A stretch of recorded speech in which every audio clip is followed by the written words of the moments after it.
আমার আল্লাহ বুঝাইতে চান দুনিয়ার মানুষ, আমার বান্দিটারে আমি পর্দা করিয়া কবরের ভিতরে নিয়ে আসলাম, মাথার চুলের ভিতরে একটা পর্দা লাগাইলাম, বুকের উপরে আরেকটা পর্দা লাগাইলাম, আর 3টা কাপড় দিয়ে সুন্দর করে প্যাকেটিং করে দিলাম। আমি আমার বান্দিরে পর্দা করায় কবরের ভিতরে সম্মানের সহিত নিয়ে আসলাম।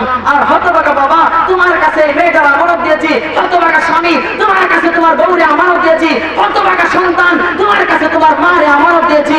তুমি তোমার মারে পর্দা করাইতে পারো নাই, তুমি তোমার বউরে পর্দা করাইতে পারো নাই, তুমি তোমার মেয়েটারে পর্দা করাইতে পারো নাই। আল্লাহ বলছেন মরণের সময় মাথায় কাপড় দিয়ে কবরে যায়। আর অনেক হাজী সাহেবের মেয়ে বেপরদা মাথার চুল উলঙ্গ কইরা রাস্তাঘাটে চলে, কথা কোন ঠিক কিনা?